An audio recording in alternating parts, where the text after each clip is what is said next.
Okay, so we're going to go ahead and get started. Again, thank you for attending. My name is Ashley with Journey Payroll. Our webinar host today, Miss Laurie Macomber with Blue Skies Marketing, is going to be doing the presentation of SEO and just some basic strategies for SEO. I don't pretend to be any sort of professional at this, and that's why we recruit the great people like Laurie to take over and do these. So thank you again for attending. Questions can be asked during the presentation here. I will watch for questions, so please feel free to ask them. Otherwise, we will make sure you have Laurie's contact information in case you want to reach out to her directly. So with that, I will go ahead and turn it over to Miss Laurie. Hi, everybody. I am Laurie Macomber, owner and CEO of Blue Skies Marketing. We've been around for 17 years focusing on what makes Google happy or how to get Google love. So this short presentation is about how to get your website ranked on Google. Google gets about 80% market share, so that's the one you really want to focus on. And what we want to do is say, okay, what does Google really care about? So we call that chasing the algorithm. What are the priorities of almighty Google to make sure your website is worth ranking? And they are in this order, and I'll take you through them. How many links you have coming from other websites to your website? How much useful authoritative content you have on your website? Whether you have what are called tags, which we focus on title, description, and header 1 tags. That's the only geeky thing we talk about. Site dynamics and site speed. So we'll go through each one of these. So links from other websites to yours. You know how when you go to a networking event, you see somebody in the middle of the whole room that has a bunch of people surrounding that person? You know that person is the kingpin or queen pin, and that person is very popular. So Google uses this measure of popularity by looking at how many relevant websites point to your website as a place of authority, kind of like when you see someone surrounded in a networking event. And it's not irrelevant websites. It has to be very relevant websites. So if we had links from Colorado State University, School of Business, that would be very helpful to us. In fact, .edus are even more valuable than .coms. .orgs are more valuable than .coms. But in general, just think about other websites pointing to yours. And how do you make that happen? You have to be link worthy. You have to have enough content on your site that's unique and helpful that other websites are glad to say, for more information about how to submit your payroll, go to Journey Payroll. And they have that live URL on their website because they know Journey Payroll has all the information and it's relevant and it's informed. So quantity of links coming to you and quality of links coming to you, mostly because your website is link worthy. The number 2 point that Google cares about is content. Google reads words for breakfast, lunch, and dinner. In other words, text. They read text on the page. They don't read those graphics. So if you look to the right on my slide screen, you see a bunch of words hugging that woman. That picture itself will never be read by Google, but the words on the page would be read by Google. Google reads words. They read left to right in Western countries, right to left in Israel, for example. So however a human would read in the country they're indexing, that's how they're going to read it. They read top to bottom, and they don't read line or paragraph breaks. So this little clip of text here down at the bottom is from a landscape company that we've worked for, and I use one tool that tells me how Google's seeing everything. So they aren't looking at the pictures, they're not looking at the line breaks, they're not looking at the paragraph breaks. This shows you how much they read words. That's what they're about. Does not read images of any kind. And the way you can tell if you have images that could be turned into text, which would add up more text on your page, is try to cut and paste an image of text.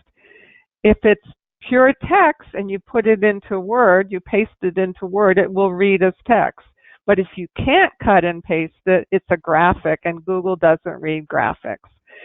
Another important point in terms of getting your content count up, or the amount of words you have on a page, you have to think about your keyword targeted for that page. So let's say I had a pizza website, and let's say I wanted to rank for pepperoni, or let's say low-fat pepperoni pizza.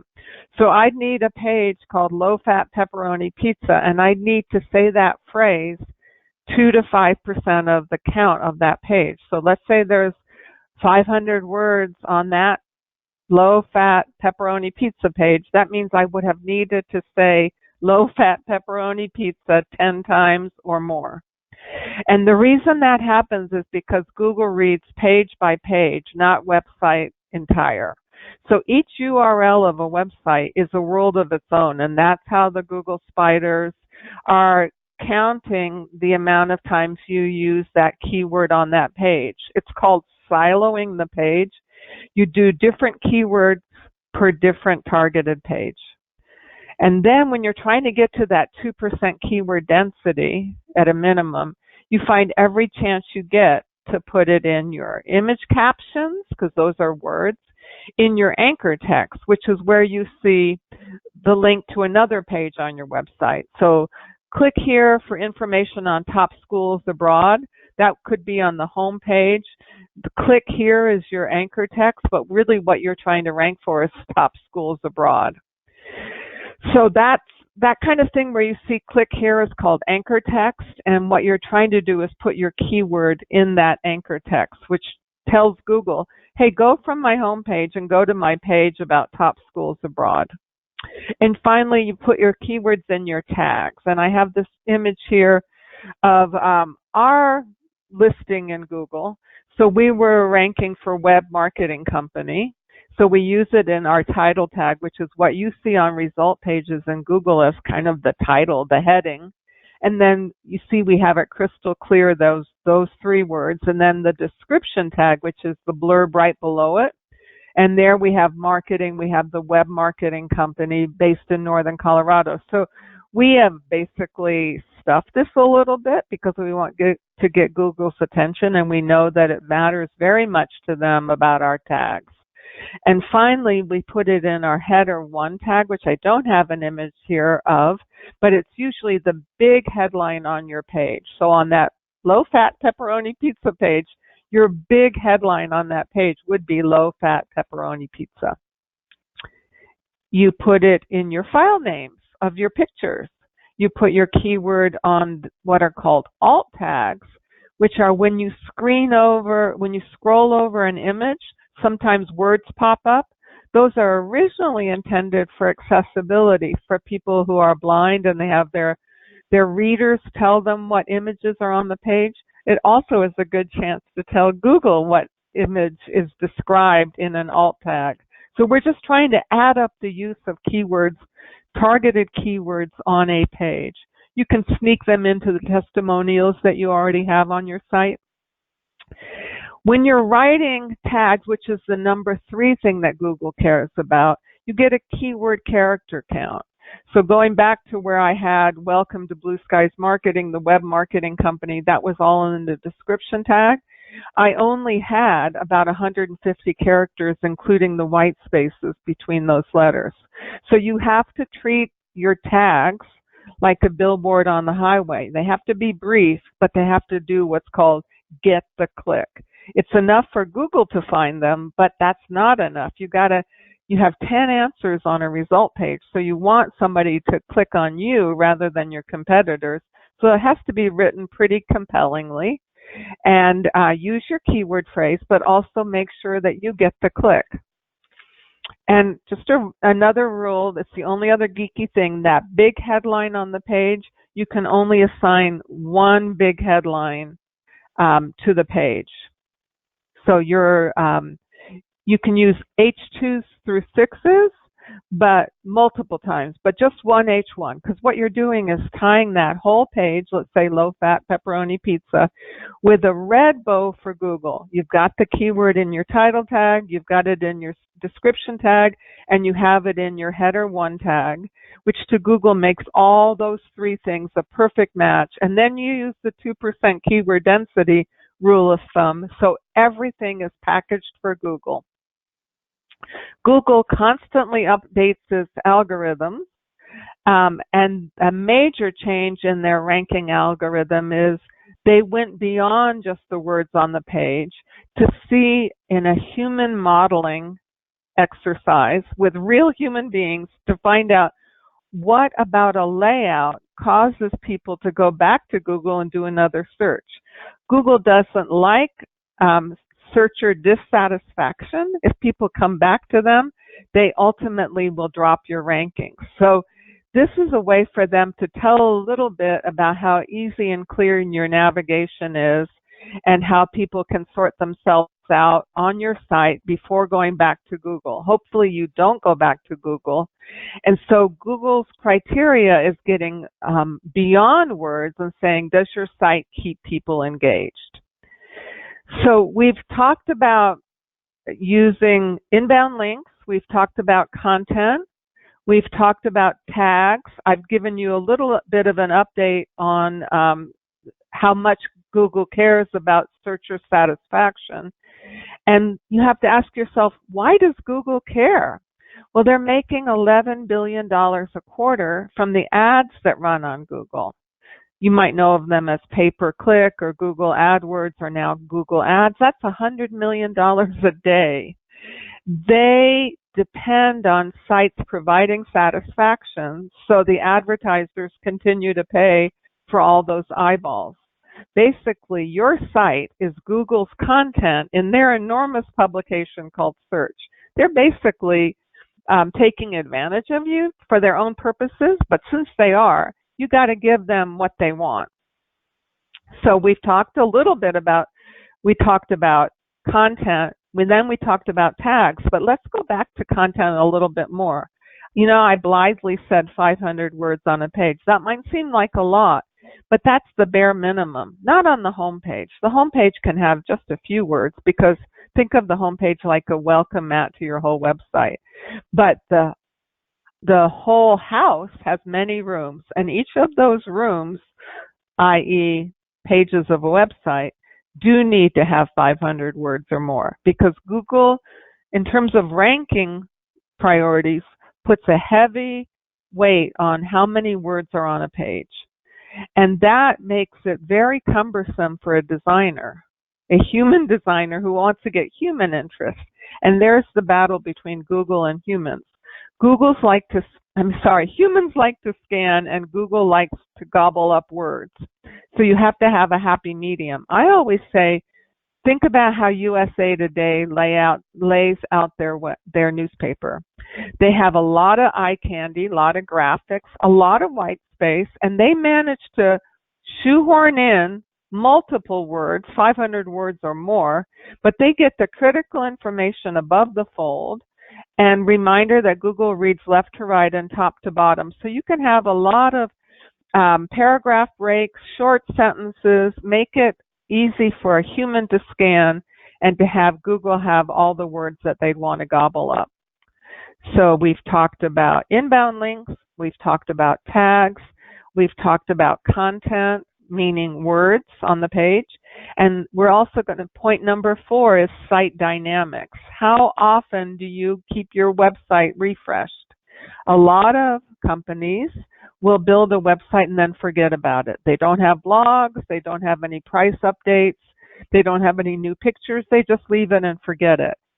That won't help them for long because there's everybody chomping at your heels, all your competitors saying, Google, rank me, rank me. And the way Google will rank them, besides what we already talked about, is saying this website keeps their site fresher than the competitors. So the fresher you are by constantly updating the content on your website, the more Google will believe in you. So use that knowledge to your advantage. When you have price changes, that counts. Write a blog. Write a blog every week. It doesn't even matter if humans read your blog. I call blogs better listings on Google because Google sees that in multiple ways. Your blog adds more words to the website. It's constantly updating your website and it's keeping everything fresh.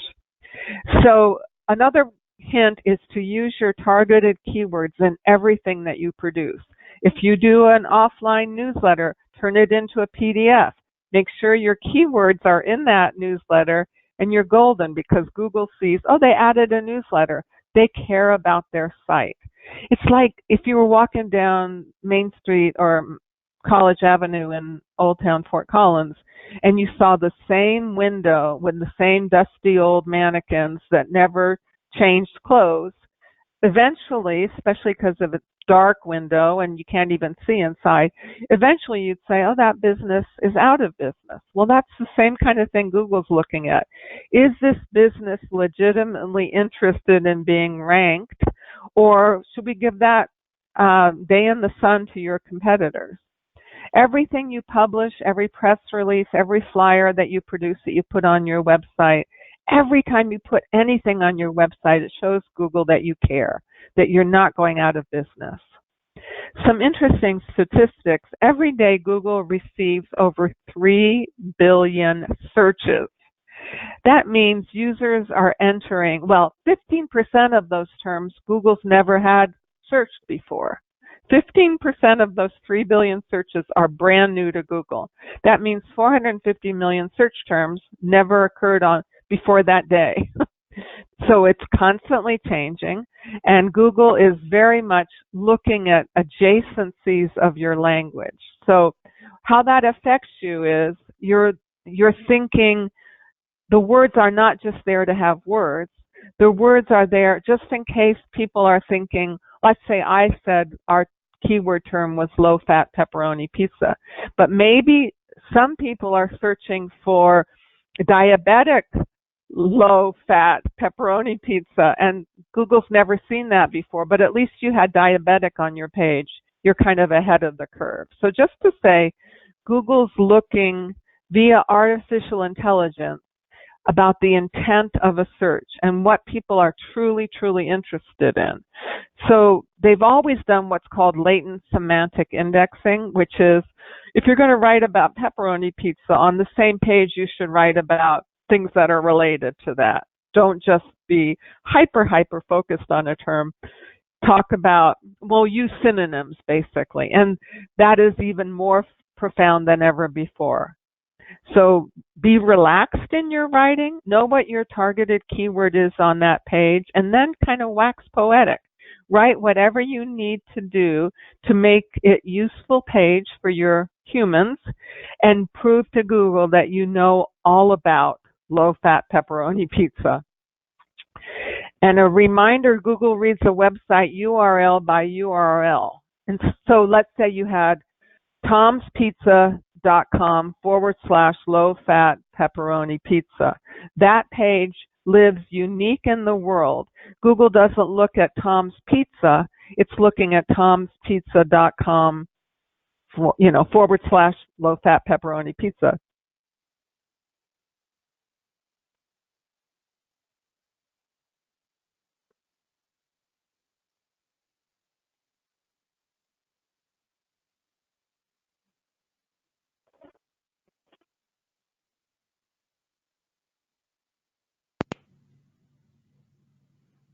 Laurie, I think we lost your sound.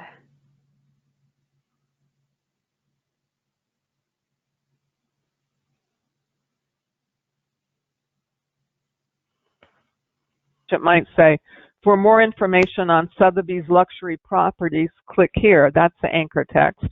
Then put that phrase in your navigation heading. Instead of just saying properties, you'd say luxury properties right in the navigation. You could even name your URL with that keyword phrase. So let's say Sotheby's.com /luxury-properties. Then Google knows there's a page out there in the world that's all about luxury properties. And then caption your images and then make sure all your tags, the title, description, header, one tags, use that phrase as well. The final criteria or in the algorithm is site speed. This didn't used to be the case, but now sites must load in 3 seconds or less. So that's pretty scary. You have to really speed it up because Google has no patience with sites that take longer than that to load, and they'll go to your competitor's site and rank it if it's faster. And the reason behind that is because it means more servers. The slower a site is to load, the more servers they have to have out in the ecosphere and in the internet world to rank, to have a arsenal of every website that exists.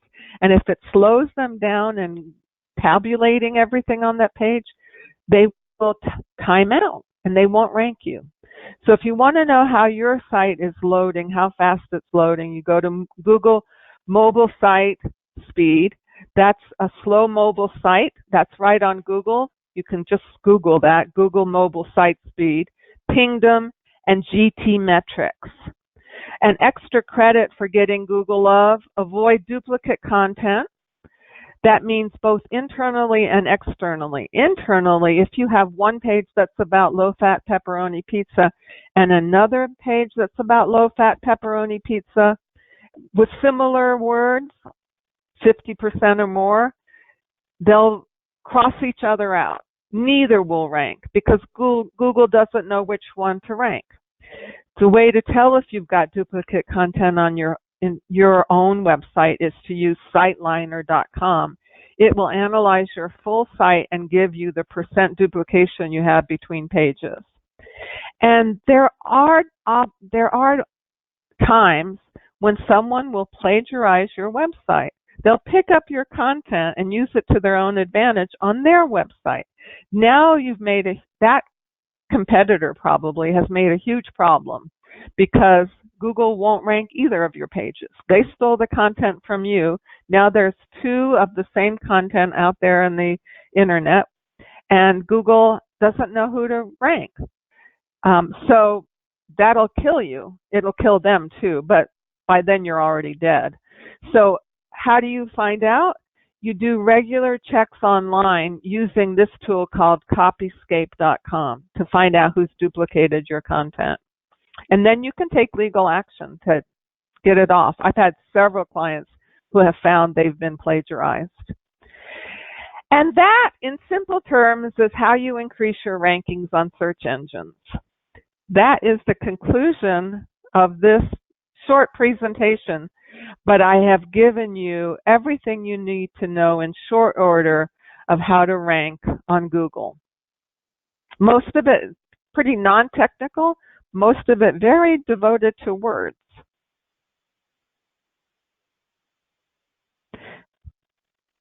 So I'm open for questions. Ashley? Yes. Can you hear me okay, Laurie? Yes. Okay, perfect. We had a little glitch in some sound, so I just wanted to make sure you can hear me. And I don't see, there's no questions in the question box, no hand raising, so I assume that means nobody has any questions as of now. Laurie, the best way for people to get a hold of you, should they have any questions, can you maybe spout out your best contact Sure. information?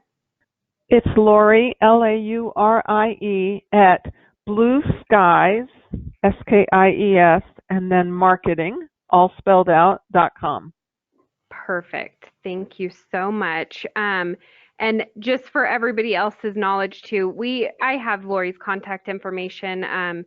So you guys are more than welcome to reach out to me should you have any questions or need her contact information, and I would be happy to facilitate getting a connection made there for anybody that has it. And we did just get a question that came in about somebody that unfortunately was a little bit late. And yes, we will have this. This was recorded. So we will absolutely have this out for everybody to use down the road.